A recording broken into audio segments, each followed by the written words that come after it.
with one voice on this issue. So before we hear our witnesses, let me turn to our ranking member, Mr. Cole, for any remarks he wishes to make. Thank you very much, Mr. Chairman. Today's hearing is on House Resolution 72, a resolution removing Representative Marjorie Taylor Greene from her assignments on the Budget Committee and the Education and Labor Committee. I want to be very clear at the outset that I find Congresswoman Greene's comments deeply offensive, using vile anti-Semitic slurs, degrading those with special needs, endorsing violence against political leaders, and further victimizing those who have suffered unimaginable trauma is absolutely repugnant and is unbecoming of any member of Congress. However, the action the majority is taking today raises questions that have nothing to do with Congresswoman Greene, but concern the institution as a whole, which is why I feel that this hearing is premature and should instead first be adjudicated by the Ethics Committee. Proceeding down the current path establishes a new standard, not only for what members of Congress say before they are elected, but also what rights the majority party has to dictate the committee assignments of the minority members. Throughout the history of this institution, majority and minority have respected the right of each side to assign their members to committees. And it's also been the responsibility of each side to hold their members accountable for unacceptable behavior. In my opinion, there have been plenty of instances of members of the current majority party using intemperate language or taking controversial actions. Actions, I will add, that went unchecked by Democratic leadership. As was then and is now, if one side feels that the other is not taking the appropriate corrective or punitive action, the Bipartisan Ethics Committee exists to adjudicate matters related to the official code of conduct. This would certainly be an appropriate course of action in this case. The Ethics Committee should review the matter in question, determine if a new standard relating to actions taken by a member of Congress before they are elected should be covered by the code of conduct, and make the appropriate recommendations. Doing anything different would risk sending the institution down a precarious path, and the end of which we cannot predict. So I would strongly urge this committee to consider an alternative course of action before it's too late. Let me just add this, if I may, Mr. Chairman, on a personal note. I've sat on Republican steering committee, for many years. I've had to make these tough decisions about removing members from their committee. Haven't hesitated to do that. I think that's a function that goes with those jobs. I do worry a lot about the precedent of another party choosing to do it. This is early in the session. There are genuine questions to be raised here.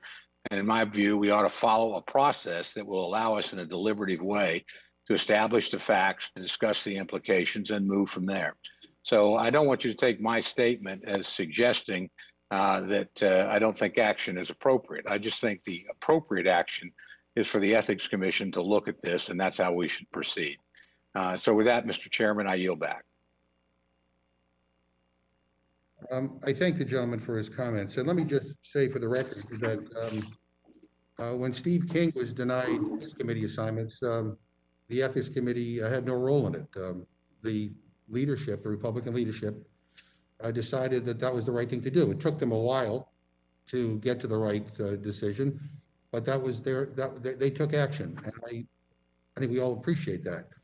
When Congressman Jefferson was removed, again, it wasn't because of an Ethics Committee recommendation. It was because the Democratic leadership said that he should be stripped of his committees. So, I mean, and the other thing is, this could have been brought to the floor under a privileged resolution, and there would be no opportunity here for a discussion beforehand. But let me just also make the point that this is not the issue. Is the issue is what she has said, and yet some of the things have been before she was sworn in as a member of Congress. But here's the thing. I mean, she's doubled down on it. She's fundraising off of this stuff as we speak. She tweeted, "I won't back down and I will never apologize," for all these things. And look, in terms of precedent, if the precedent's going to be that if somebody advocates putting a bullet in the head of a member of Congress, and if that is going to be the new determination as to what it takes to throw people off of committees, I'm fine with that. I'm fine with that. And I know the gentleman in his statement is not condoning what she has said, and because I have great respect for the gentleman from Oklahoma. He's an incredible member of this institution. But as I said, if this is not the bottom, I don't know what the hell is. And so I appreciate it. And I want to welcome our two distinguished panelists for the first panel. First, Chairman Deutch and Ranking Member Walorski. We are happy that you are here. Without objection, any written materials you submit to rules documents at mail.house.gov before the conclusion of this hearing will be entered into the record. I now recognize the distinguished gentleman from Florida, Mr. Deutch. Thank you, Mr. Chairman, and thanks to the ranking member, Ranking Member Walorski, distinguished members of this committee. I'm sorry that we're here today.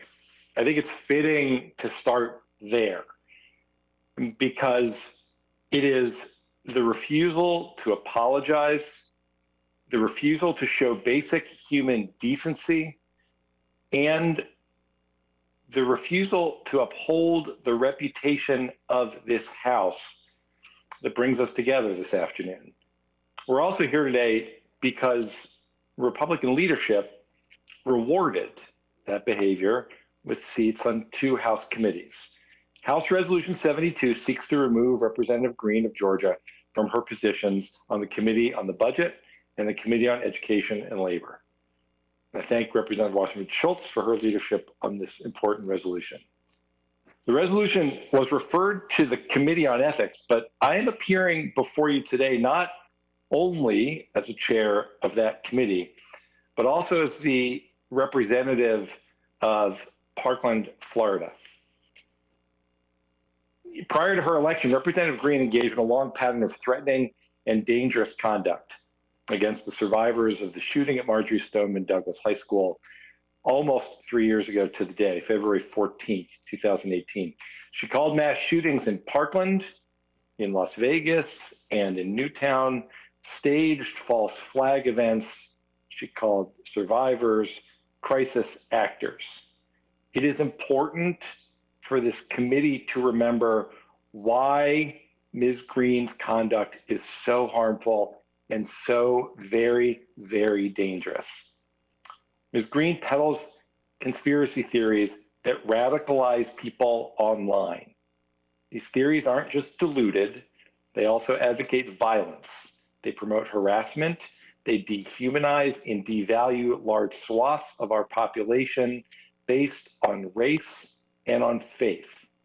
Last year, FBI Director Wray testified that conspiracy theories like the ones Ms. Greene promotes are among the most serious threats to American security. Ms. Greene is now a member of Congress, one who has publicly spouted racist, anti-Semitic, Islamophobic garbage, has harassed survivors of mass shootings, denied their very occurrence. Now, I have cried with the families of Parkland, and I've grieved with them. And in my wallet, I still, to this day, carry a sheet of paper with the names of their loved ones so that they're never forgotten in Congress. So, and Mr. Chairman, as we have this conversation, you're right, you've met families. We've all met the families. I just want to be clear, I'm here today in part because Alyssa Alladef and Scott Beagle and Martin Duque and Nick Dorette and Aaron Feiss and Jamie Guttenberg and Chris Hickson and Luke Hoyer and Carl Lochran and Gina Montalto and Joaquin Oliver and Elena Petty and Meadow Pollack and Helena Ramsey and Alex Schachter and Carmen Chentrup and Peter Wang cannot be. The families are still grieving, as are the communities of Sandy Hook and Las Vegas, and too many more to name. There are not words in the English language to properly describe how the remarks of Ms. Greene makes these communities feel. They are still suffering. They will suffer forever, and this makes it so much worse. Ms. Greene has not accepted responsibility for her actions, spreading these dangerous lies. If anything, she seems to be emboldened and has promised that she'll never apologize. She's not apologized for amplifying a call for that summary execution of the Speaker of the House. When promoting a rally in Washington, D.C., she called for a takeover of the Capitol with violence if necessary. She said that Congress is nothing and they should fear us. They should be cowering in fear. She told her followers to flood the Capitol, flood all of the government buildings, go inside. These are public buildings, we own them. Now look at where we are 1 month removed from a deadly insurrection. What have Republican leaders said in response to these comments as Ms. Greene joined their ranks? Not enough. Finally, this week, the Senate leader, Leader McConnell, decried Ms. Greene's what he referred to as loony lies and conspiracy theories. And he described her as a cancer for the Republican Party and the country. But in the House, Mr. Speaker, Mr. Ranking Member, Ms. Greene was rewarded with seats on both the Education and Labor Committee and the Budget Committee. The Republican leadership isn't holding her accountable for her abhorrent statements and incitement. They're sending a signal that they will tolerate this conduct.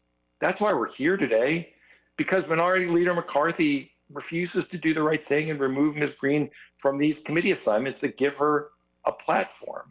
House Resolution 72 is an unfortunate, but utterly necessary measure.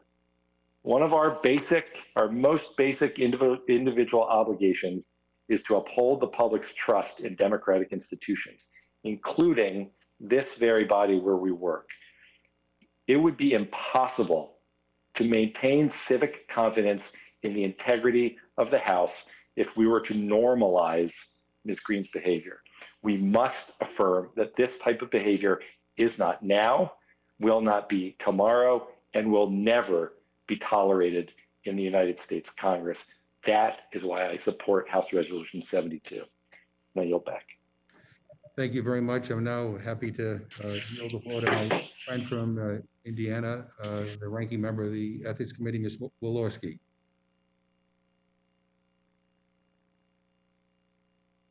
Thank you, Mr. Chairman. Thank you, Chairman McGovern, Ranking Member Cole, and members of the Rules Committee. I appear before the committee today as the ranking member of the House Ethics Committee, a position I was appointed to just 2 weeks ago. In fact, this is the first time Chairman Deutch and I have even seen each other, even virtually, since my appointment. This is my second term serving on the Ethics Committee, and I was looking forward to working with Chairman Deutch in a collegial and bipartisan manner. But here we are, managing a contentious, politically driven resolution that was assigned to our committee and will now be on the House floor without proper consideration by the Ethics Committee. What are we doing, Mr. Chairman, Chairman Deutch? First, let me say that many Republicans have denounced statements made by Representative Greene before she became a member of Congress, and I do the same as I appear in front of you today. Republican House leadership said months ago that Representative Greene's comments are appalling, and he had no tolerance for them, neither do I, and I have a statement on the record as well. I associate myself with my leadership statements, and I know many of my colleagues have and do as well. I am not here to defend Representative Greene. I'm here to defend the process of the House, and within this House, the integrity of the Ethics Committee and the functions of the majority and minority parties. The Committee on Ethics is unique. The committee rules, in fact, recognize the importance of the unique way this committee functions. I would like to read directly from the committee rule book. From the foreword on page 1. The Committee on Ethics is unique in the House of Representatives, consistent with the duty to carry out its advisory and enforcement responsibilities in an impartial manner.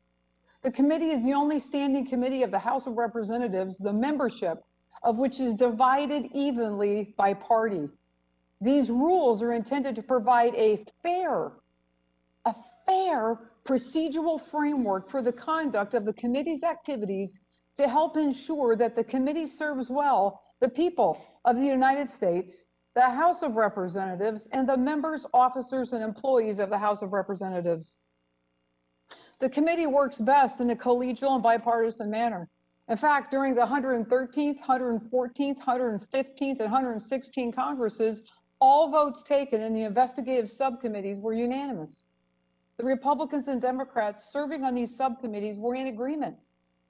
All of the work of the committee, completed by its sitting members, the members who are asked to serve in the investigative subcommittees, and the committee's professional and nonpartisan staff, all of the work is accomplished by bipartisan cooperation.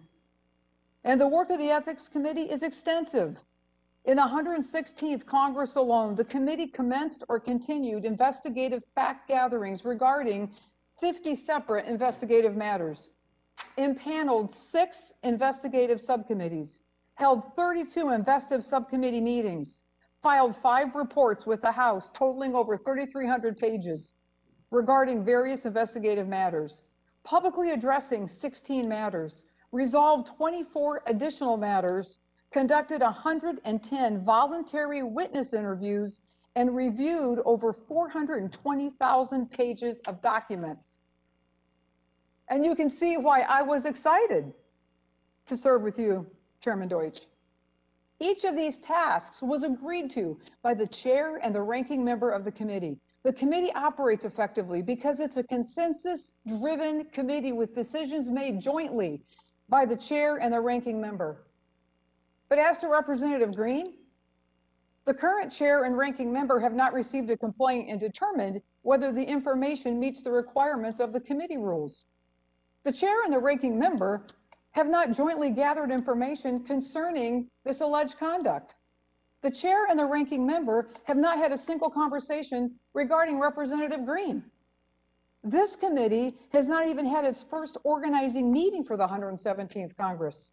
But yet the chair seeks to bring this matter before the House without proper committee consideration and jurisdiction and without due process. I believe it's worth noting that the majority did not have to refer this resolution to the Ethics Committee. The majority could have brought this matter directly to the floor through a privileged question, but instead it chose to violate the one thing that's working in this place, the collegial bipartisan manner by which the Ethics Committee could operate and has always operated with massive, major accomplishments and success. The Committee on Ethics has not exercised its jurisdiction over statements made by a member of Congress that were not otherwise unlawful before they were sworn into office. The Ethics Committee has sole jurisdiction over the interpretation of the Code of Official Conduct, which governs members of Congress, officers, and employees. But the statements that I have seen publicly were made before Ms. Greene was a candidate or before she was sworn in as a member of Congress on January 3rd. Most, if not all, of the statements were made in 2018 and 2019 when Ms. Greene was a regular citizen of the United States. The timing of the statements does not make them right, but the timing of the statements does put them outside the Ethics Committee's jurisdiction. The nonpartisan professional staff of the committee has provided, and the chair is aware that I intended to share this opinion today, that, quote, a review of public committee reports will indicate that the committee has not asserted jurisdiction over matters occurring prior to service in Congress where the conduct was unrelated to a campaign for the House and/or occurred prior to an individual's candidacy for the House. And also, quote, committee staff is not aware of any instance in which the committee has disciplined a member for or initiated an investigation into conduct that occurred prior to a member's qualification as a candidate for election to the House or was unrelated to the member's successful campaign to the House. Nor is committee staff aware of any instance in which the committee has disciplined a member or initiated an investigation solely into statements that a member made prior to swearing in that are not otherwise unlawful. If the Ethics Committee is to review its jurisdiction over statements made by members of Congress on both sides of the aisle before they're sworn in, then the matter could come before the committee in a way that complies with committee rules and preserves the bipartisan collegiality intended. It should not come to the Ethics Committee in this unprecedented manner. It's not the function of the majority party to make this determination unilaterally. It is unprecedented for the majority party to take action to remove a minority member from his or her committee assignments for any reason. Again, let me be clear. I'm not here defending Representative Greene. I'm here to defend a process with phenomenal members on both sides, led by incredible chairmen, has worked for decades in this institution. And if there was ever a time to pull this country together and to handle something and model something that works, here we are. I'm here to defend these processes. The functions of the majority and minority parties. House Resolution 72 is unprecedented. I agree with Ranking Member Cole's statement that history has shown respect for the right of each side of the aisle to assign their own members to the committees they chose and to hold their members accountable for their behavior. Thank you, Mr. Chairman. Thank you for your time today. I yield back. I thank the gentlewoman for her testimony. And let me again say for the record that it has not been the practice, nor is it expected, nor is it in the rules that to remove somebody from a committee should be going through the ethics committee. I mean, Steve King, who the Republicans belatedly removed because of his statements on embracing white supremacist ideas, did not go through the ethics committee. It's not a recommendation of the ethics committee. I gave you another example of Congressman Jefferson. That was his removal from the committee was not as a result of the ethics committee. So we have that. That's the precedent, okay? We're here today because, to be honest with you, the Republican leadership hasn't dealt with this. And it's unclear whether they're able to deal with it based on internal political strife. But let me ask Mr. Deutch and Ms. Walorski a question here. Is the ethics committee constituted? I mean, do we have all the Democratic members and the Republican members? Do we even have an ethics committee ready to go? No, Mr. Chairman, first of all, the answer to that is no. We don't have a full complement of members because the Republican members have not all been named, so we've not yet been constituted. It's hard to argue. I just want to, if I could, since a lot of this was addressed to me, Mr. Chairman, I'd just like to clarify a few things. It's hard to argue that the committee doesn't have jurisdiction, but this should nevertheless go before the committee. But we can talk, and I want to clear a few things up, but then I want to talk just for a second about really the heart of the matter. Article 1, Section 5 of the Constitution vests the House with independent authority, independent of the House Ethics Committee, to discipline any of its members for disorderly behavior for which the appropriate sanction may include the limitation of any right, power, privilege, or immunity of that member. There is no doubt, based on the language of the Constitution, that the House is well within its right to impose this sanction. But I want to just be clear. We wouldn't be here in this position today, and that's where I started. I'm sorry that we're here. I'm sorry, Ranking Member Walorski, that this is the first occasion that we've had to be together in a formal way like this. But we wouldn't be here if Representative Greene had not been seemingly, and it is all, and I appreciate your and the ranking member's words about how awful these statements are and these actions are. But we wouldn't be here if Republican leadership hadn't rewarded Representative Greene with seats on the Budget Committee and the Education and Labor Committee, despite her behavior, despite her actions. We wouldn't be here if Leader McCarthy had been responsive to what I am quite confident in describing as the nation's collective outrage at Representative Greene's behavior. I wonder if I can, Mr. Chairman, just submit for the record a letter from Sandy Hook Promise from Mark Barden and Nicole Hockley. Mark Barden is Daniel's father. Daniel was killed at Sandy Hook. Nicole Hockley, Dylan's mom, and they say in their letter, we have dedicated our lives since the murder of our sons to stopping school shootings and preventing more families from feeling the devastating loss we must endure every day. Representative Greene has fueled conspiracy theories and supporters that claim that the Sandy Hook shooting and other violent murders of children never happened. These vicious lies deny the deaths of our murdered children and bring death threats and constant harassment to our doors and our surviving children. Mr. Chairman, this is not, we can't hide behind process arguments which on the merits aren't accurate anyway. This is about language and action that attacks the memory of those who have been killed by gun violence. It is anti-Semitic, it is racist, it is Islamophobic. And to say that we should just simply spend time thinking about whether everything that we know that's been said is offensive enough to warrant action is just, it's not a creditable approach to this whole issue. Let me just say one last thing on this, because you talked about at the Ethics Committee, the role of the Ethics Committee, Mr. Chairman, and I take this as seriously as any member of the House, and I know that Ranking Member Walorski does as well.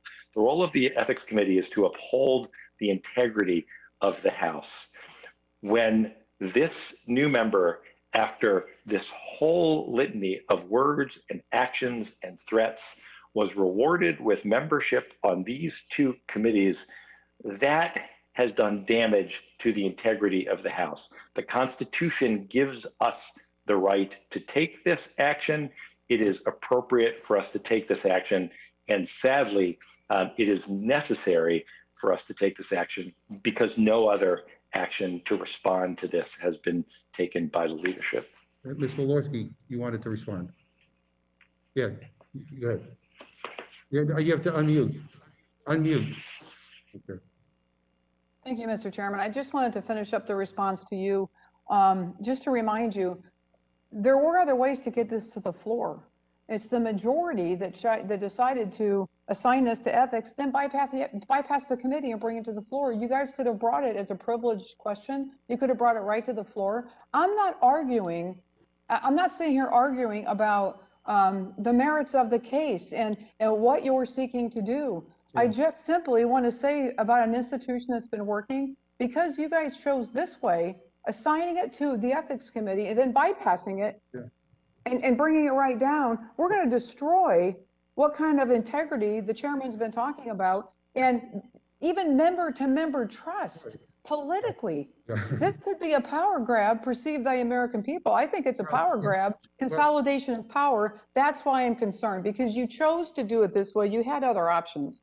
But, and I have nothing but the highest respect for my friend from Indiana, who we work together on a lot of issues. But I have to tell you, I'm a little baffled by your argument just now, because what you're basically saying is that, yeah, we could have gone a different way and had less of a process.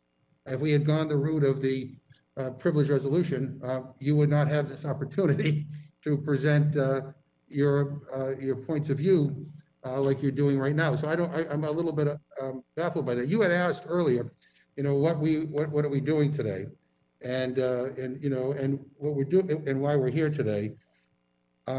We're here today because of what the gentlewoman from Georgia has said, what she has posted. I mean, it is clear. I mean, it's on her social media. I mean, Holocaust deniers, that she has given them oxygen. I mean, it's really beyond the pale. The gentleman from Florida talked about the outrageous claims regarding the shootings in Parkland and in Sandy Hook. But let me remind you again of her statements endorsing violence, the assassination of our colleagues. And so, look, we're doing our job here because part of what we're doing here is we're upholding the integrity and the decency of this institution. And, you know, you had asked, this is a political process. I'm trying to figure that out because, you know, the gentleman from Oklahoma said he condemns the statements. You said that you don't want to be affiliated with those statements. I've said it, Mr. Deutch has said it, you're going to hear others say it. So we're all, at least here, in agreement that that this is beyond the pale. So I don't understand, you know, the only reason why we're here is because my friends have decided not to do anything. And I guess you could say, you know, well, let's check it, you know, let's put it in the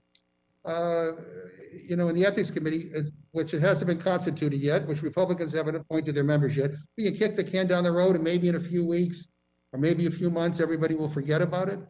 But here's the thing, and I'll end with this, and I'll yield to Mr. Cole. But, you know, what I worry about is what does it say if we do nothing? What does it say if we just, put our hands up in the air and say, well, this is just, outrageous statements and we just should move on to do something else. I'll tell you, what an awful message to send to this country during this very difficult time. And we just all lived through a terrible episode on January 6th when violence occurred in this chamber. And to have people in our midst advocating for violence, advocating for assassinations, and to not respond to that. And I think what we're doing here, quite frankly, is the minimum we should be doing. I personally think she should resign. I don't think she's fit to serve in this institution, but this is the minimum. Like I said at the end of my opening statement, I would like to think we could have a bipartisan vote on this, because I think if we did, boy, that talk about bringing the country together, that would send a message. Anyway, I appreciate both of the witnesses here. I'm happy to now yield to my good friend from Oklahoma, Mr. Cole. Thank you very much, Mr. Chairman. Just some housekeeping business first, if I may. I asked unanimous consent to submit for the record a statement from Mr. Biggs of Arizona in support of Mr. Babin's amendment to H Resolution 72. Without objection. Thank you very much, Mr. Chairman.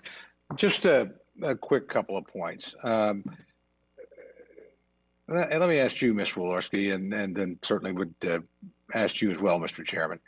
But when this was referred to the Ethics Committee, did you expect the Ethics Committee would actually take it up? Never. And why is that? My understanding of being a member of the Ethics Committee is this is outside of our jurisdiction. And I guess when somebody says we're going to refer this to the Ethics Committee, then it's kind of like, okay, well, we have to have a complaint. We have to go through the process that I just went through here. We have an investigation. The chairman and I talk about it and, make a decision as the chairman and the ranking member. None of that had happened.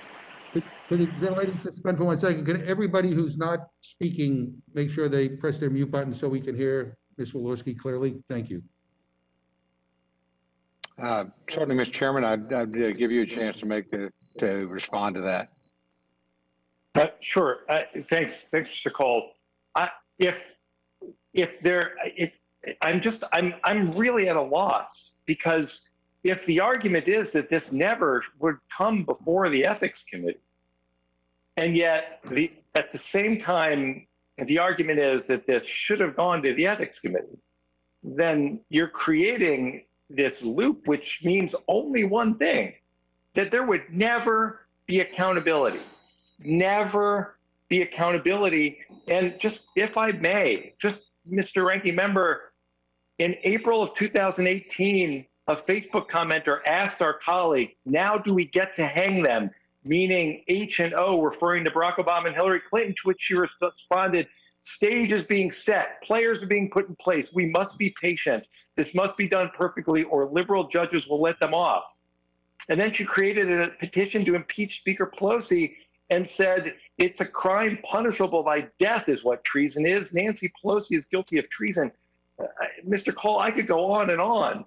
But if the argument is that we need to have a process, but then the conclusion is that that process would provide no accountability, that is exactly why we're here. That is why we must be here. That's not, with all due respect, that's not an argument I've made. I think process is important, but we'll reserve and see what happens on that. Last point. We're not recommending doing nothing. That's not what I suggested. That's not what anybody has suggested. We do think we're on unusual ground in applying the code of conduct to conduct before somebody was here. That doesn't mean we shouldn't do that, by the way. That doesn't mean that's not worth thinking about, because I do think these remarks are extraordinarily disturbing and they are worthy of being considered. All I'm saying is I would like some process to do that. And again, it seemed to me that the Ethics Committee was the appropriate place to do it. You have an excellent record as a chairman of bringing people together to make difficult decisions. Ms. Walorski has been a member of that committee and has been part of that process. That's the point I'm making. I'm not, don't misunderstand what I'm saying to defend the indefensible, because I think these comments are indefensible. I just think there's a different and better way to proceed here, and that's the subject of my remarks. So I know my friend would understand that, but I just wanted to be clear for the record. With that, Mr. Chairman, I'll yield back. Yeah, thank you very much. And again, I mean, we can go down these rabbit holes of process, but when we have done this in the past, it has not been as a result of an ethics committee deliberation. And so at this point, I'd like to yield to the gentlewoman from California, Ms. Torres. Thank you, Mr. Chairman. I've had the honor of serving in Congress for 6 years now. In that time, I have developed wonderful friendships with Democrats and Republicans. For example, every time Representative Virginia Foxx testifies before this committee, I try to remind her how much I value our friendship despite our policy differences. It is also beneath me to not apologize when I am wrong. That's because this is the people's house. The American people expect us to work together, to get along, and try to address the challenges they face every single day. The American people, our constituents, expect their leaders to be grounded in basic facts and to have a basic level of human decency. And while I hold most of my colleagues in great esteem, sadly, there are exceptions to this expectation. We are here to vote on a resolution to remove Representative Marjorie Taylor Greene from her committee assignments due to conduct that is contrary to our House rules and the inaction of Republicans. I am confused as to how long should we expect to wait for Republicans to take action on something so deplorable.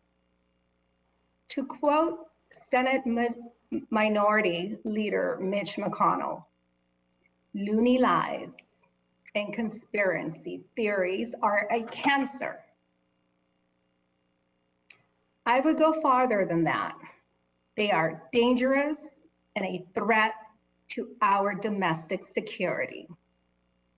Anyone who conducts themselves in such a manner should not be legitimized by holding a platform on committees of national importance. Let me be clear. Anyone who tarnishes the memory of the children who died at Sandy Hook by saying the massacre was staged is not fit to serve on any House committee. Anyone who chases a child, a survivor of the Parkland shooting for the mean-spirited purpose of harassing, intimidating, and belittling them, belittling a child by shouting at them in public and calling them cowards while videotaping the exchange does not deserve to craft policy on the committee that determines how to educate and keep our children safe. Think about that. Regrettably, the trauma caused by this mass shooting, a horrific event, led to the unfortunate suicide of 2 survivors.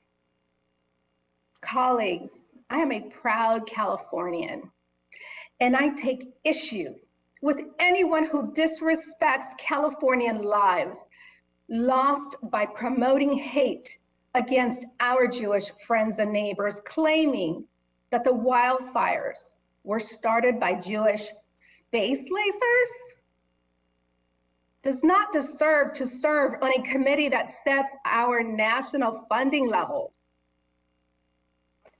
Anyone who questioned the 9/11 attack, endorsed executions against our colleagues, referred to the midterms as Islamic invasion, simply put, is a danger to this institution and our personal safety.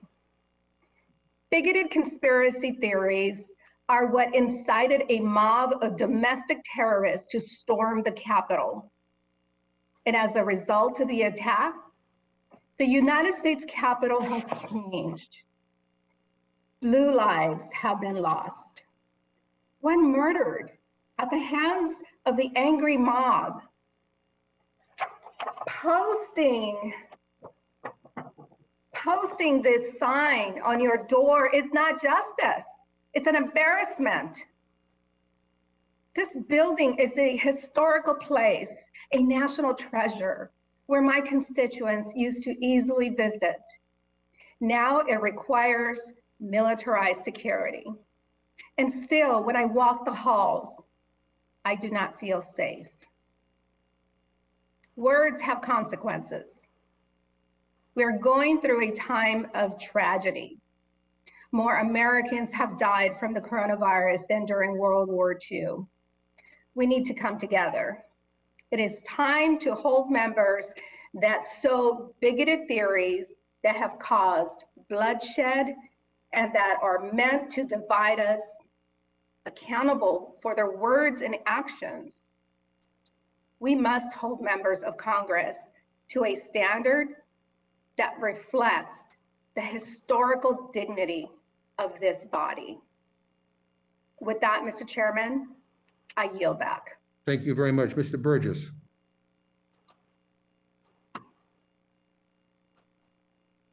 Thank you, Mr. Chairman. And let me just associate myself with the remarks of our ranking member, Mr. Cole, the sage of Oklahoma. I think he said things quite well and quite succinctly. I will say for the record, I don't support the comments that are attributed to our colleague from Georgia. Indeed, in full disclosure, I supported and worked for someone else in that primary. At the same time, I'm like Ms. Walorski, I don't quite understand the referral to the Ethics Committee, but perhaps that will be further explained as the hearing goes on. But in the interest of time, I'm going to yield back. Thank you very much. I'm going to go to Mr. Raskin right now.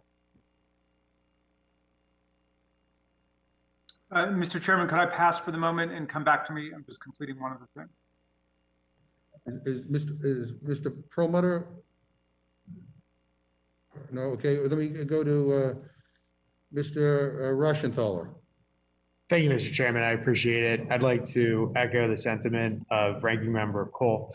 I would like to just draw attention to the fact that we do need to look at the precedent setting for a statute of limitation. To my knowledge, when we've done this in the past, it's been for comments that have been made while the member was in office. I just think I'm not advocating one way or the other. I'm just saying that the question needs to be asked, are we going to adopt the statute of limitations? And if we are, how far back that statute of limitation it goes back. Additionally, that would lead to the question of when does the Ethics Committee have jurisdiction? So for example, if comments are made in that statute of limitations period, whenever it is, when that person is a candidate, do they then get vetted by the Ethics Committee? These are just questions I am posing because if we are going to go down this route, the precedent is set, which would require a statute of limitation. With that, I yield back. Thank you. I thank the gentleman very much. I just want to again point out that the gentlewoman from Georgia has doubled down on her comments. She's been quite, as a member of Congress, and you can check her Twitter account out to validate that. I'm now yielding to Ms. Scanlon. Thank you, Mr. Chairman. listening to our witnesses and the members of this committee, all I can think about is what a terribly sad day this is for our country and for Congress. But we don't have a choice but to deal with this. Historically, the parties have policed themselves.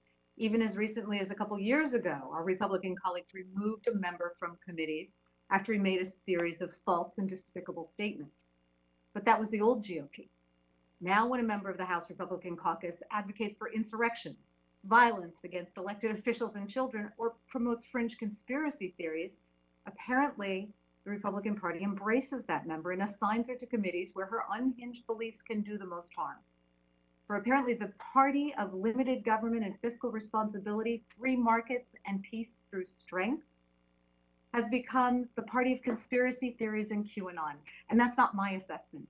That's a direct quote from Republican Senator John Thune of South Dakota. A Republican Party that endorses the violence and conspiracy theories espoused by the representative from Georgia is not our parents' Republican Party. It's not Ronald Reagan's GOP or the Bush's GOP.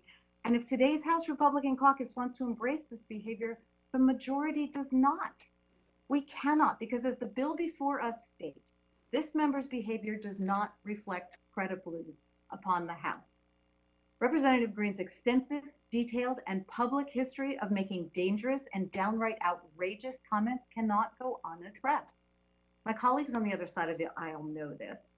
And by refusing to hold a member of their own party accountable, they force us to take the unprecedented but necessary action to stop the spread of conspiracy theories, lies, and hate in Congress. Representative Greene apparently stands for the Republican Party that likes to own the libs on Twitter and fire up the base with misinformation and outright lies, particularly the big lie promoted by the ex-president that his loss of the presidential election was tied to fraud, a blatantly untrue allegation that when repeated often enough and loudly enough, incited the violent attack on a joint session of Congress in this building 1 month ago today. But that's how we got here to where we are today. Years of angry, vengeful, alt-right pundits sowing racism, anti-Semitism, Islamophobia, and lies about America. So now they've infected the grand old party, and now Republican leadership is doing nothing to separate themselves or their constituents from these conspiracy theories that thrive amidst the hatred.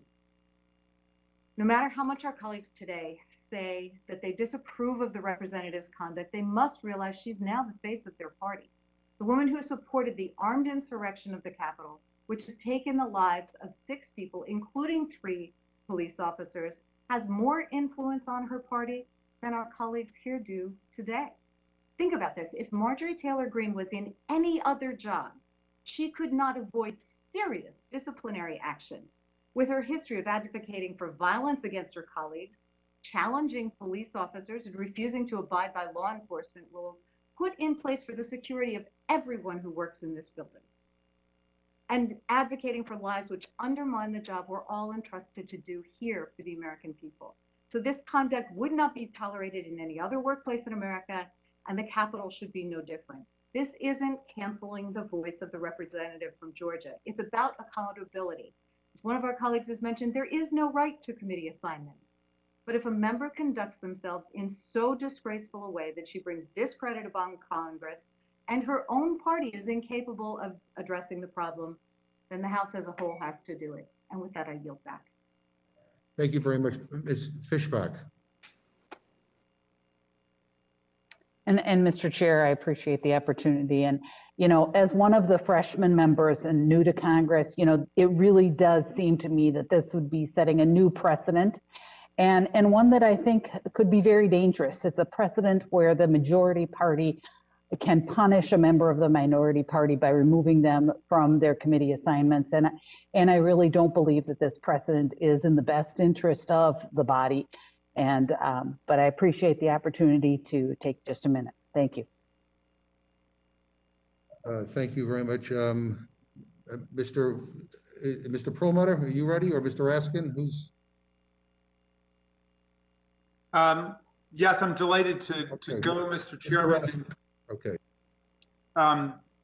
With your permission, Mr. Chairman, Yeah, I just want to speak in very strong favor of this resolution. I was hoping when I first saw it that this would be an opportunity for real bipartisanship on the part of the Rules Committee. We love our colleagues on both sides of the aisle in the committee, and I thought that we could model for the whole House our determination to stand against this kind of militant and deranged extremism, which has become such a threat to American democracy.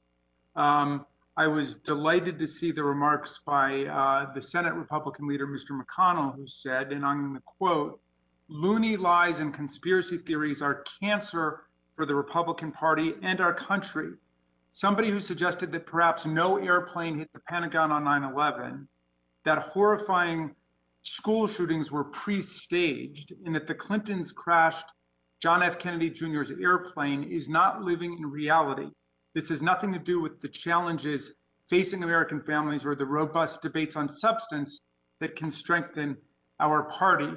I've been reading Sid Blumenthal's wonderful multi-volume biography of Abraham Lincoln, which I recommend to my colleagues because it's about Lincoln as a politician and how he always tried to put moral criteria at the center of political controversies. So he would be anchored in a moral analysis. And when he founded the GOP, it wasn't called the GOP then, but when he founded the Republican Party, he was taking on the know-nothings, and he hated their racism, and he hated their conspiracy theories, and he hated their anti-immigrant feeling, which was directed then at the Irish and at the Germans.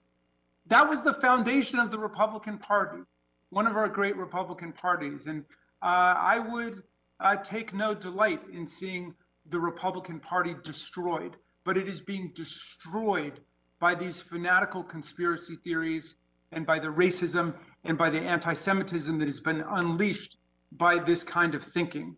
And so, if our friends in the Republican Party won't take a strong stand against it, then we in the House of Representatives must take a strong stand against it. And I favor this resolution, and I yield back to you, Mr. Chairman. Hey, thank you very much. And let me just say again, as I said at the beginning, I hope that when this comes to a vote, that it's a bipartisan vote, because I think that would be a strong unifying message to this country. And I've heard a lot about precedent. I mean, the new precedent here is that a member of this House is calling for assassinations. That's the new precedent. And as I said, if that's the standard, that we move people from committees, I'm fine with that. I'm fine with that. Mr. Perlmutter. Thanks, Mr. Chair. I came in late. I did hear Ms. Fischbach and some of Ms. Walorski's comments. This gives me no pleasure, and I agree with Ms. Fischbach. This is the precedent. I don't like this precedent. But as the chairman has said, the language Ms. Greene has used, the universe that she lives in, denying the school shootings and lasers from outer space, starting the fires. I don't think we have any alternative. I certainly had wished that Mr. McCarthy and the caucus, the Republican caucus, would have taken stronger steps than they have, and I don't think we have any other choice. And I appreciate the comments of the witnesses and the other members and concerns shared by Mr. Cole and Ms. Fischbach, but this thing goes beyond the pale, and it does discredit to the House of Representatives if we don't do something. So with that, I yield back. Thank you. Mr. Morelli. Thank you, Mr. Chairman. I apologize. I got kicked off, so I'm certainly probably going to repeat what other members have said. I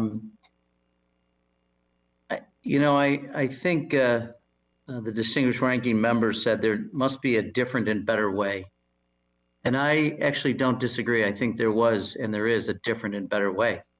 The different and better way would be for the minority leader to exercise the leadership that he is entrusted with to make certain that members of his caucus serve in appropriate positions. And the decision that he made and the steering and policy members in the Republican caucus made was to put Marjorie Taylor Greene on the Educational Labor Committee.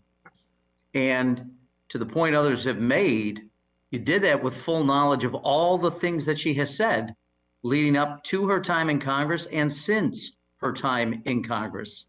You had that as material that went into the decision you made on which committees this individual would serve on.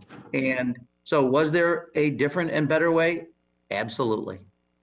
And in the ensuing days, since it's been highlighted more and more of what this member's conduct has been, there have been ample opportunities during the ensuing days to make good on this, do the right thing. What's the old saw? There's never there's always, yeah, that's all I asked for it and I can't even repeat it. Never a bad time to do the right thing, I think is the way it says. So over the last several days, you could have done the right thing. You could have stepped up. And I think the minority leader has to take on the responsibility for what I think is a tragic, misguided decision. Could undo it. You could undo it today. You could undo it before the House acts. So this is a simple one. And frankly, this really is a question of right and wrong. I wasn't at the Pentagon on 9/11. I was in New York City. I watched those buildings burn and come down, where thousands of Americans lost their lives. And Ms. Taylor Greene has indicated that she questions whether or not anyone actually saw the plane hit the Pentagon. I wasn't there. I'll assume that the thousands of witnesses and people in the building speak for it. But, you know, as others have said, you could continue to talk about this. The other thing that I find striking about this is it would be one thing if, having said or done some of these things in the past, the member demonstrated some remorse. That, and I understand from press reports, there have been numerous attempts by colleagues, probably on both sides, but certainly on the Republican side, to have her come out and say publicly, I apologize. They were intemperate remarks, they were ill-informed, whatever it is you want to say. But she has not only doubled down, triple down, quadruple down, she has boasted of raising $1.6 million off of her comments in the last several days, as though this is some kind of joke or this is some kind of way to raise campaign funds. I mean, how cynical have we gotten? How just completely lacking in any morals would someone suggest that all of their comments to date should not only not be apologized for, but should be used as an effort to raise campaign dollars? I find it hard to imagine. Yes, these are unprecedented actions we may be taking. These are certainly unprecedented times, and she is certainly an unprecedented type of member. And in fact, I think has said publicly in tweets that if we do this, the Republican majority in 2 years will use this extensively to hurt Democratic members. I'm paraphrasing, but essentially that's it. And apparently now she speaks for the entire Republican caucus, not just for herself, but she's now going to say what they will do to us. I find this all incredibly, incredibly disturbing. And I am someone, I came out of an institution and now I am part of another institution that values very much its history, its precedents, that values decorum, that values people having respect for one another, even when they disagree. But there's no room for that with this member, as far as I can tell. And to continue to double down, to continue to suggest that not only does she not regret her comments, but every indication that going forward, she continues to, and I'm sure probably will, use the same type of language, continue to engage in conspiracy theories. And I must say, probably the person that sold me most on voting yes today is probably Mitch McConnell. Because frankly, I don't know that I would say Senator McConnell has been a beacon over the last several years. For him to have reached a point to make the comments that he has made, I think says volumes about where we are and the actions we take. So do I wish to to my good friend, there was a different and better way. There have been. You chose not to take advantage of them. You should have, and I think everyone should be embarrassed by the comments that this member has made in the past and has continued to make. And so with that, Mr. Chair, I'll yield back, and I will Thank you. strongly support this rule, and I will strongly support the resolution on the Thank floor. you. Mr. DeSaulnier. You have to unmute. Yeah. Okay, okay.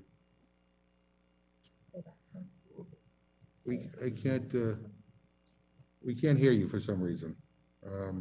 We'll come back to you. We'll go to Ms. Ross, then we'll come back to you. Thank you, Mr. Chairman, and I think it's unfortunate that we are in this position today. I think it's unfortunate that the Rules Committee is having to deal with this, though I do appreciate the chairman pointing out on multiple occasions that this at least gives an opportunity for a committee hearing when there doesn't appear to be another appropriate committee for this. I'm looking at this as precedent over only a 1 month period of time. So I think many people, particularly those in the Republican Party, have known about Ms. Greene's remarks. They knew about it because of her primary. But the question is, as a member, what has she done since she's come here in light of those remarks and in light of the insurrection that we had, and how has the Republican conference responded to that? And we all know, and these are just facts, that committee appointments were made much later by the Republican conference, and that's one reason why this committee has had so much action over the last couple of weeks. And those appointments were made after the insurrection, with full knowledge of Congresswoman Greene's previous comments, with full knowledge of how she's comported herself here, with full knowledge of her involvement in the insurrection. And despite all that knowledge, as Mr. Morelli has put forward and done so really very convincingly, she was appointed to the Education and Labor Committee with all of that knowledge. That is a dereliction of duty. That is ignoring the facts and the implications. And in fact, that is giving her yet another platform to not just hurt people with her words, but encourage other people to hurt people with their actions. And I think Congressman Deutch's testimony was so powerful about the families of children who are being further terrorized. But the conference gave her that platform. That was an error. Then Minority Leader McCarthy was given another opportunity to say, you know, maybe that wasn't such a good idea. Even with members of his own party saying, you know, we just don't want to deal with this. This is inappropriate and it is wrong. But no, he did not take the opportunity to do the right thing. And that leaves us. It leaves us on this Rules Committee, and it leaves us in Congress to have to do what we shouldn't have to do. It should be up to the Republican conference to police its members, to do the right thing. And if you do not agree with the way somebody is inciting violence and putting forth blatantly false information, why would you give them a further platform? We have an obligation to do this for the good of the country and for the good of this Congress. And with that, Mr. Chairman, I yield back. Thank you. Thank you very much. We'll try Mr. DeSaulnier, see whether we get him this time. Thank you, Mr. Chairman. Can you hear me? If I can sense around. Okay, good. Thank you. Let me just briefly say, I'd like to associate myself with the comments of my friend from Florida, the chairman of the Ethics Committee, Mr. Deutch, as a member of the Education Committee, and just how implausible and remarkable the thought of having someone who's used this language be on that committee. And then secondarily, just if ever there were a time that we would be aware of the importance of words and their impact, seems like it's a short memory. It wasn't very long ago. So words matter. Words matter for any elected official. And I'm reminded of the period when Oliver Wendell Holmes and Justice Brandeis were debating First Amendment or free speech, First Amendment rights, when they said that you don't have a right to stand up in the middle of a crowded theater and scream fire. So too is the case here. You don't have a right as a member of Congress to weaponize this kind of language. We've seen the clear and present danger when people do this. And in an era of social media, and unfortunately too many elected officials thinking attention is what they're here for, we have to, at least, as the chairman said, take this action. And as others have said, I'm not the least bit happy that we have to be here, but I'm also not the least bit doubting in the validity of the actions that are proposed here today. And I would urge my colleagues to vote for this resolution. Thank you, Mr. Chairman. I yield back. Thank you. I think everybody's asked questions, but I want to give Ms. Walorski and Mr. Deutch the final word because you've heard a lot here. So I want to make sure if there's anything that anybody missed or any last points you want to make, give you the opportunity. I know you have to go to another meeting, but once you can go, Ms. Walorski, I'll begin with you, then with Mr. Deutch. Thanks again, Mr. Chairman. I just want to tell all of my colleagues that are on this call, and I thank them for being on this call. I just want to reemphasize that I really believe that taking this step, it does weaponize the Ethics Committee. And I think it's a tragedy that that's exactly what's going to happen. You know, there's comments from a lot of members. You know, we've made decisions in the Ethics Committee before that we're not looking prior to folks being in Congress. And I think that we're walking down this unprecedented path. And I just want to say it with a warning and with a disappointment that we have a phenomenal committee that's really modeled what committees should be when it comes to being bipartisan and working these things out in the committee process. And I think that we are weaponizing a committee that we'll regret. And I think it's sad, and I just think it's wrong. But I am grateful for the opportunity, Mr. Chairman, to be here as a witness. And thank you to all my colleagues for your opinions as well. And I yield back. Mr. Deutch. Thank you, Mr. Chairman. I first want to just also submit for the record a letter from Stand with Parkland, the National Association of Families for Safe Schools, founded by the families of the victims in the Parkland High School massacre, who wrote respectfully requesting that, wrote to Leader McCarthy respectfully requesting that Representative Greene be removed from the Education and Labor Committee. I wanted, Mr. Chairman, just to quickly make clear once again, it's been a long hearing, but the Constitution clearly provides with the House, vests with the House, the independent authority, independent of the Ethics Committee, to discipline any of its members where the appropriate sanction may include the limitation of any right, power, privilege, or immunity of that member. We are well within our rights to do this. I would like to again address the issue of precedent. Mr. Chairman, you said this eloquently, and I just couldn't agree more. The precedent that we should be concerned with is the precedent of not allowing members who traffic in anti-Semitism and racism and Islamophobia and violent threats against public officials to have the benefit of sitting on a committee in the House of Representatives. The precedent that members of Congress cannot trade in conspiracy theories without consequences, and the precedent that members should not and cannot attack and harass private citizens, let alone survivors of gun violence, without consequences.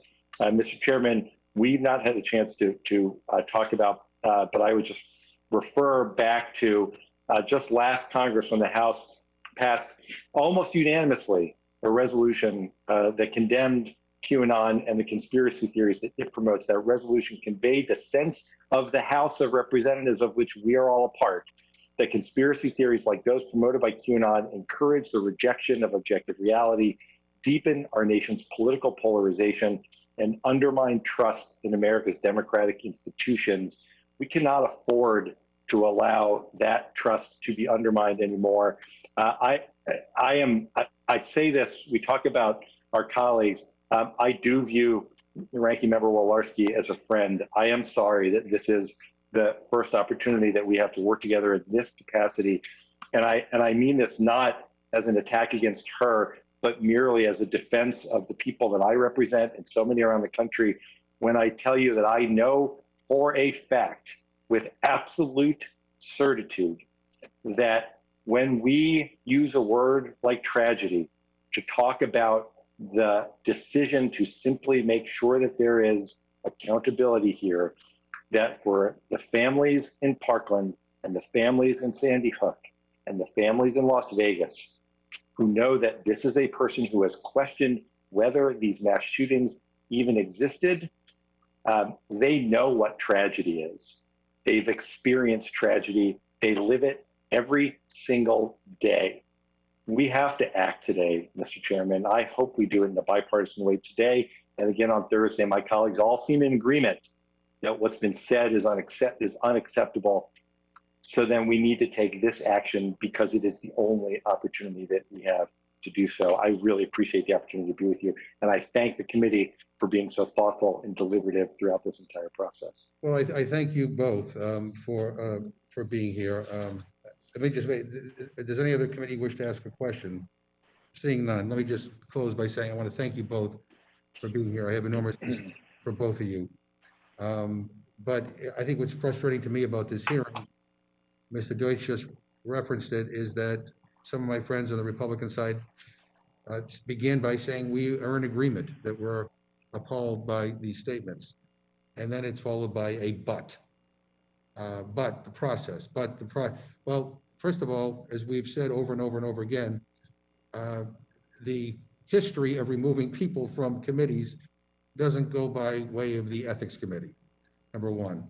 Number two, we're not weaponizing the Ethics Committee. The Ethics Committee is not even constituted. The Republicans haven't even put their members on the Ethics Committee.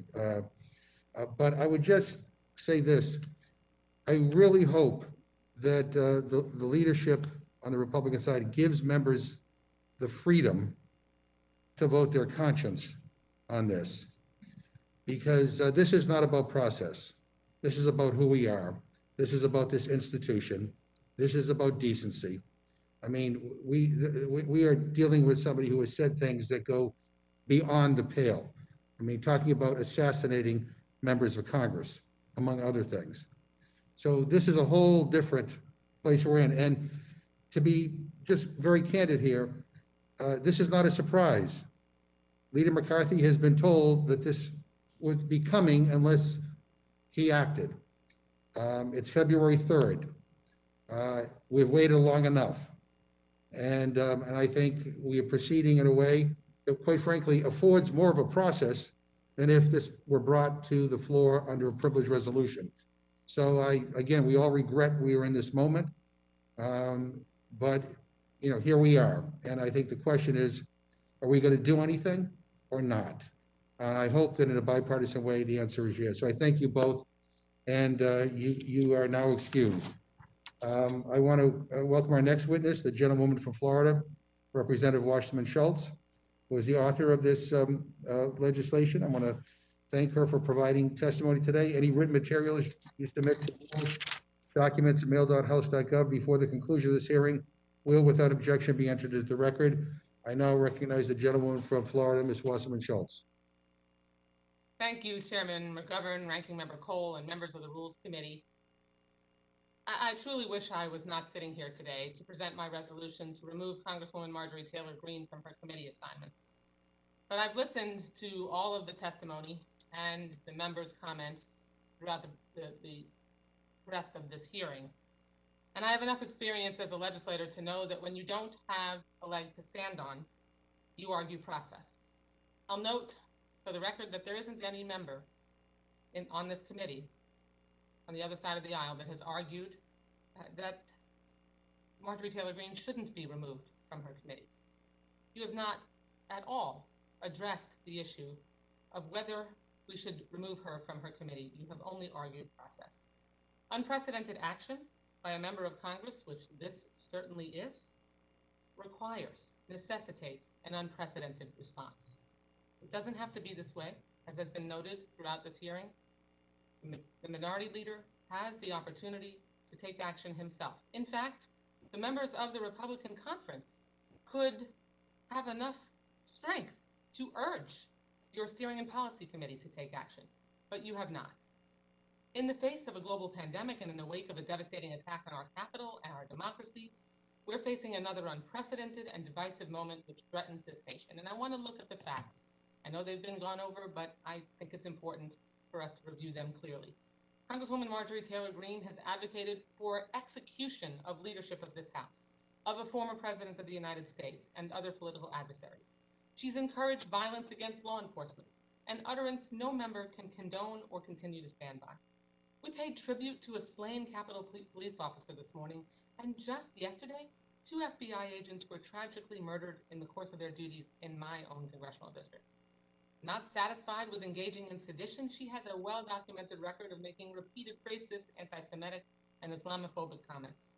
She has spread baseless and cruel conspiracy theories, even claiming, as has been noted, that the horrific shootings at Sandy Hook Elementary and Marjorie Stoneman Douglas High School were staged. She has personally, herself, stalked and verbally assaulted a young survivor of one of those tragedies and called him a coward as he was preparing to visit this Capitol to plead for legislation.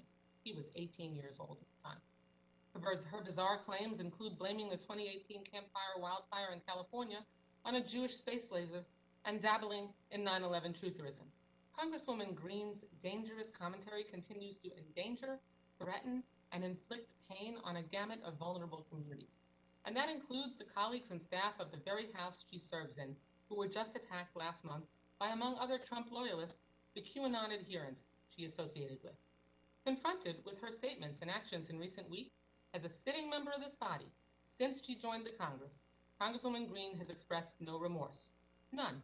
Worse, she now stands by nearly all of these statements, saying just today, we know who they all are, we owe them no apologies, we will never back down. She remains a clear and present danger to our democracy. Congresswoman Greene's support for violence, pattern of stalking and intimidation, continued and unending pattern of appalling viciousness, lies, and racism, both before and after her election, is what helps fuel domestic terrorism, like we have all just witnessed up close. Her statements and actions bring shame on the entire House of Representatives and have fomented divisions within Congress and the United States as a whole. I filed this resolution to remove Congresswoman Taylor Greene from her committee assignments, both on the House Education and Labor and the House Budget Committees. This has become necessary because the House of Representatives is a collegial body, one in which we succeed when we can work together to solve problems, even when we disagree. This is not about whether we find Marjorie Taylor Greene's speech offensive. The point here is that she has promoted and advocated violence. She has herself stalked and intimidated those with whom she disagrees. In short, she is harmful to others and harmful to the House of Representatives and our ability to function normally. We need our elected leaders to rise to the immense challenges we face as a nation at a time when we must solve them with facts, ethical behavior, and respect. Lies, bigotry, and conspiracy theories cannot be sanctioned, instead of peddled in these hallowed halls. Based on her actions and statements and her belligerent refusal to disavow them, she should not be permitted to participate in the important work of House committees. Reducing the future harm and disgrace she can cause in Congress and to the people of this nation by denying her a seat at committee tables where fact-based policies will be debated and crafted is both a suitable punishment and a necessary and proper restraint of her influence. The minority party should protect our ability to do the people's work and to take a stand against what we all agree is harmful and brings shame on the House. But if they refuse, the House as a whole must step in. Facts, evidence, and moral, thoughtful arguments will lead to the valuable truths that make this nation stronger. Lies, hate-filled conspiracy theories, and disinformation like those that Congresswoman Greene propagates will always breed disorder. Marjorie Taylor Greene chose her destructive path. She chose to deliberately lie and to foment violence. And once elected, she chose to stand by those words and actions. And today, she doubled down. Now that she's made those choices, the House must choose to limit the harm she can cause going forward in this body. We can take an important step toward restoring integrity and truth in this House by removing Congresswoman Marjorie Taylor Greene from her committee assignments. While it is an action that we do not take lightly, it is the necessary course of action in the face of her extraordinary behavior, unbecoming of a member of Congress. Thank you for the opportunity to present to the Rules Committee. Well, first of all, Ms. Wasserman Schultz, I want to thank you for your testimony and for your leadership on this issue. I have made my views on this matter pretty clear. I will withhold any further comment at the moment. But let me ask my Republican colleagues, any questions on the Republican side? Mr. Rush? Thank you, Mr. Chairman. I appreciate it. No comments. I would just say this. There has been talk about process and Republicans bringing up process. This committee is a process committee. Process is actually important because process is how we protect the integrity of the institution. I've already brought up a statute of limitations issue, which frankly needs to be addressed if we go down that route. Again, I'm not saying one way or the other how we proceed, but if we do proceed, we do need to address the statute of limitations argument, jurisdiction issues with ethics committee, whether or not there's issues with incoming candidates. And further, we also have to keep in mind that this will set an issue where the majority is telling the minority who sits on committees. You can argue if that is presidential or not, but there will come a time where the gavel will change. So process is important because it protects the sanctity of the institution and stabilizes the institution as we change from party to party. With that said, I'll yield back.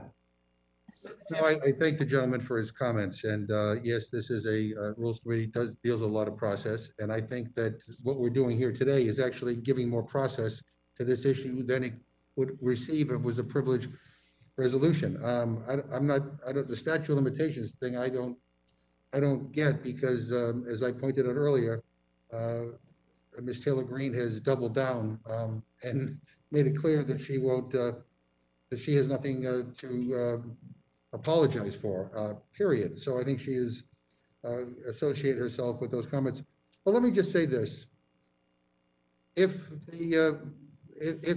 there's a change in who's in charge here, I hope there's not, but if there is, and if there's a member of this body, Democrat or Republican, who advocates for the assassination of other members, you know what? I'll vote to expel, I will vote to get that person off of committees.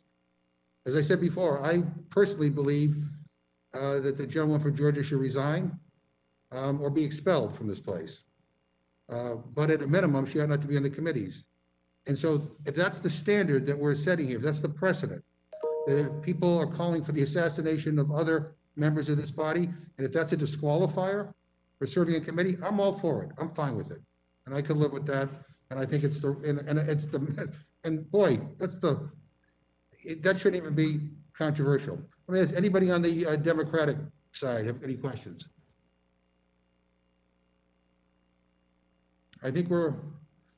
I want to thank Ms. Wasserman Schultz for her testimony, and I will see her on the House floor tomorrow. Thank you. Thank you, members. I now want to welcome our next panel, Representative Brian Babin of Texas. I want to thank you for submitting your testimony, providing testimony today. Any written materials you submit to the rules documents at mail.house.gov before the conclusion of this hearing will, without objection, be entered into the record. I now recognize the gentleman from Texas, Mr. Babin.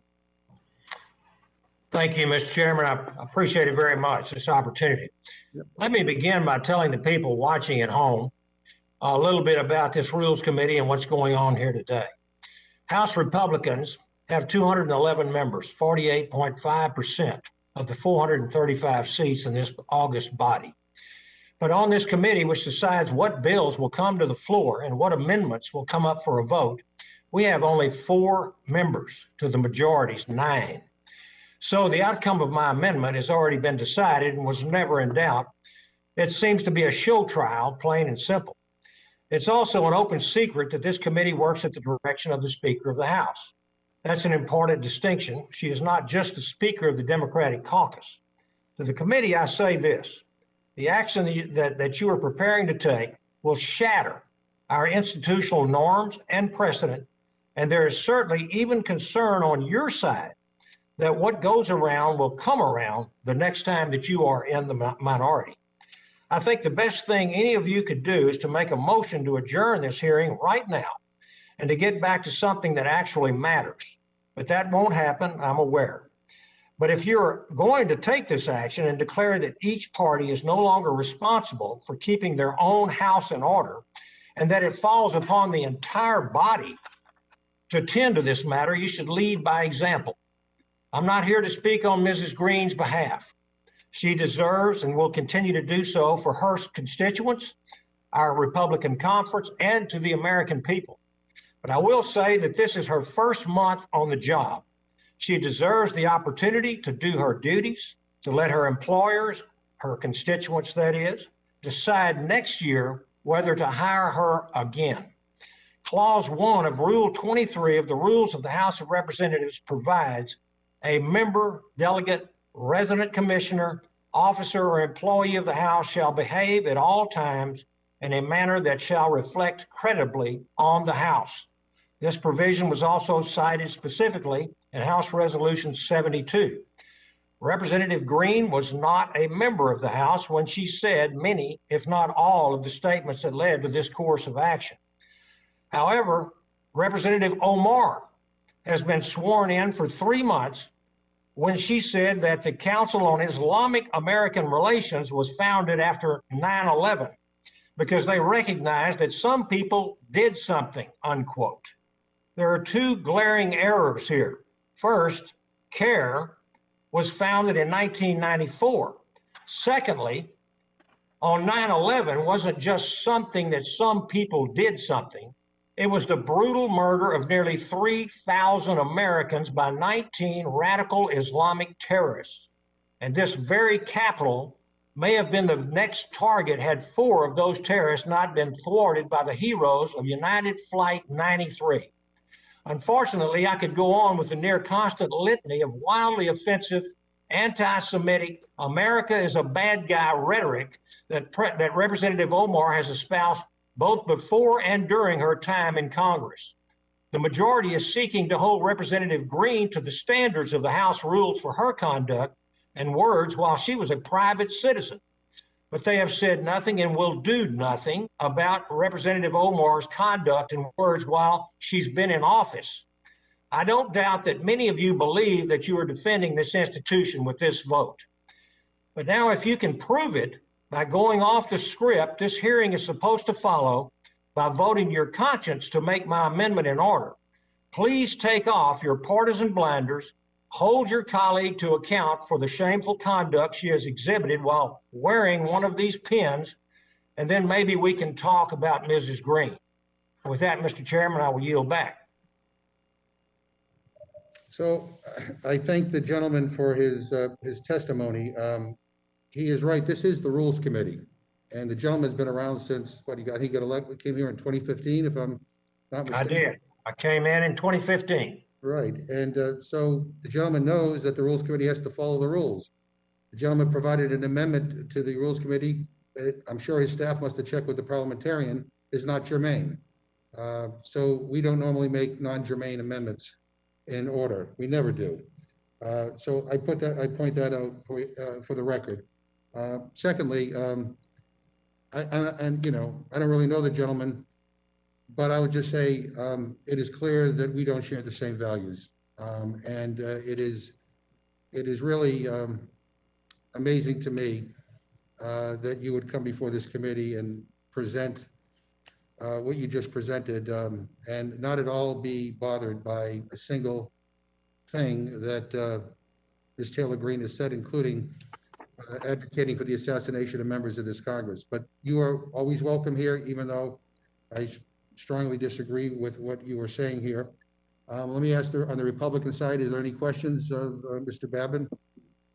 Thank you. Thank you, Mr. Chairman. I appreciate it. I would just like to thank my colleague, the good doctor from Texas, for coming to the committee and to see if he would have anything to add.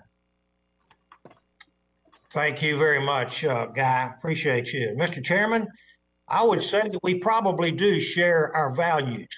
However, you can't wear blinders and see one side of the table and not see the other side, because that is not the only quote that Mrs. Omar has made in her time and her tenure in Congress. I've got a list here that I could go down. There are 11 quotes, 11 instances where she has made anti-Semitic tropes, and I don't recall ever seeing the Rules Committee institute a proceeding against her. We haven't even seen anything said against her by the Speaker of the House. She has retracted partially some of these, but others she has doubled down on. And I could read these if you will indulge me. Mr. Rushenthaler has the time. If he wants to indulge you, he can. I would just ask my colleague from Texas if we could just move on, if you don't mind, and we cannot go through I understand the point you're trying to make, but for the just sake of moving this along, I'd ask you to refrain if that is okay with you. That's fine with me. Absolutely. Thank you, Dr. Babin. Okay, you're welcome. Thank you. Anybody on the Democratic side have a question? Mr. Chairman, Ms. Torres. perhaps you can explain or define what germane means, just to make sure that the general public who has been spoken to by our witness truly understand what we're talking about here.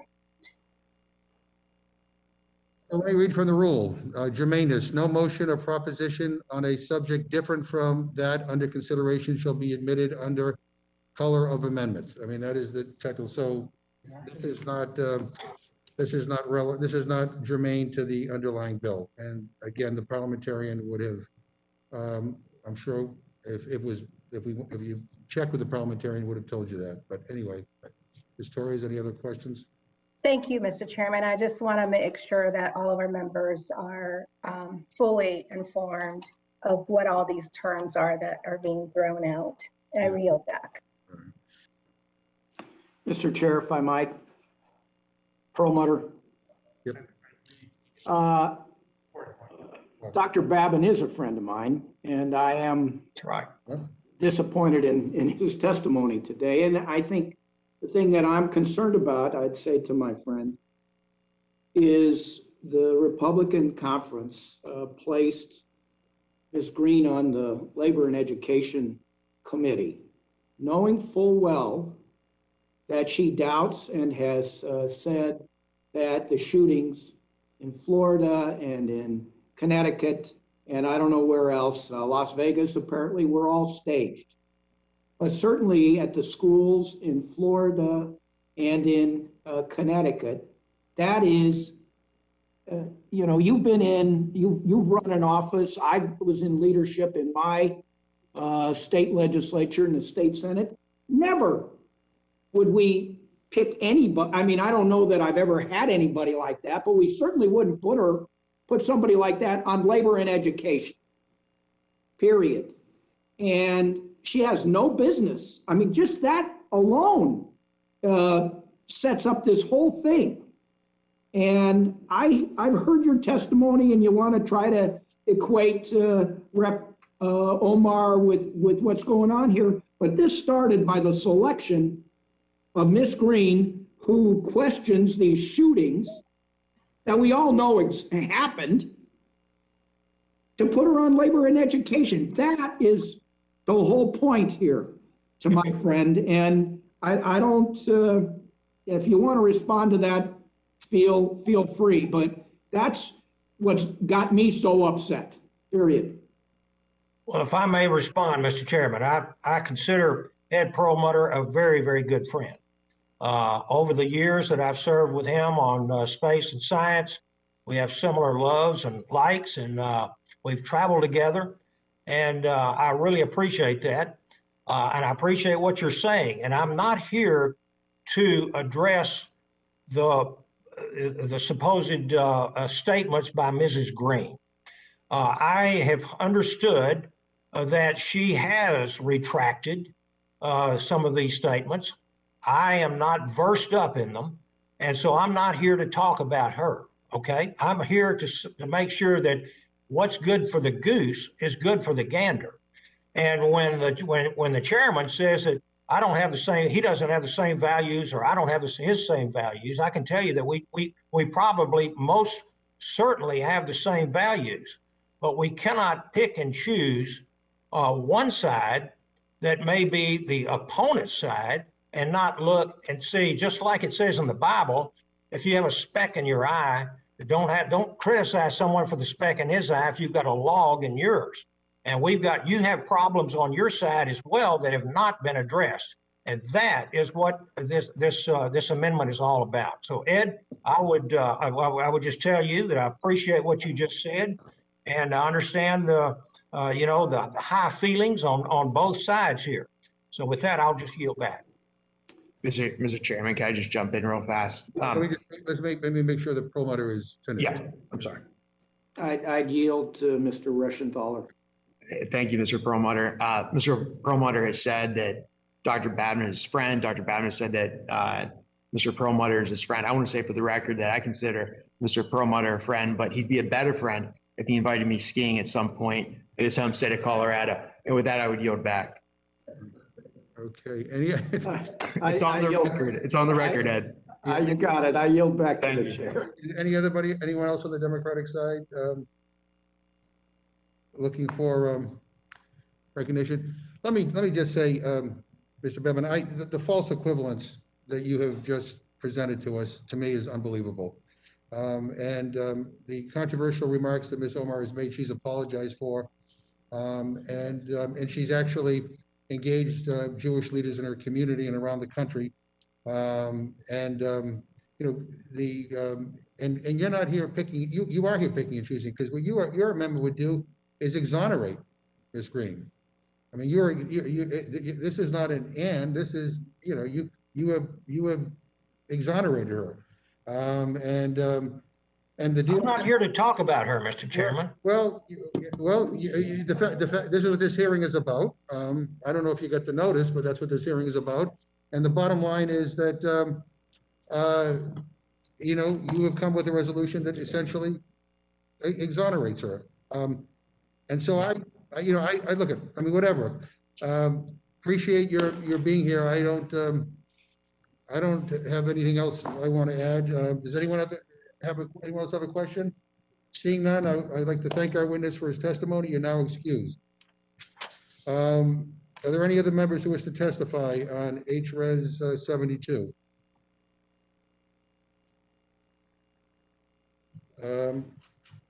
Seeing none, this closes the hearing on HRES 72. At this time, I'll entertain a motion from the gentlewoman from California, Mrs. Torres. Mr. Chairman, I move the committee grant HRES 72, removing a certain member from certain standing committees of the House of Representatives, a closed rule. The rule provides 1 hour of debate, equally divided and controlled by the chair and ranking minority member of the Committee on Ethics. The rule waives all points of order against consideration of the resolution. The rule provides that the resolution shall be considered as read. I yield back. Thank you. You've heard the motion from the gentleman from California. Is there any amendment or discussion?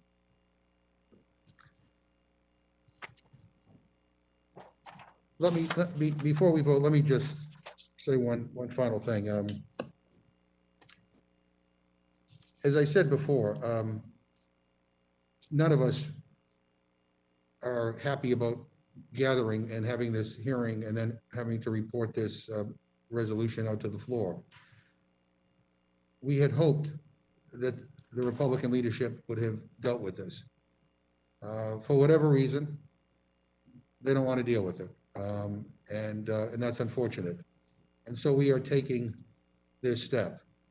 We have a process in place that is more of a process than it would normally be. And we will bring this to the floor, we will debate it, and we will vote on it. But again, I'm going to say, as I said before, the question we all have to ask ourselves is, what is the message? What is the consequence of doing nothing. And, you know, when we've heard, again, all my Republican colleagues talk about how they don't want to associate themselves with the remarks of Ms. Taylor Greene. I appreciate that, but it's not enough to just distance yourself from her remarks. Given the gravity and the seriousness of what she has said, the real question is, what action will you take? What we're doing here today is saying she does not have, she should not enjoy the privilege of serving on committees. That's what this is about. Anybody who advocates assassinations of members of Congress, or anybody who said what she has said about a whole range of things that we've heard them here today, I don't believe should enjoy the privilege of being on a committee.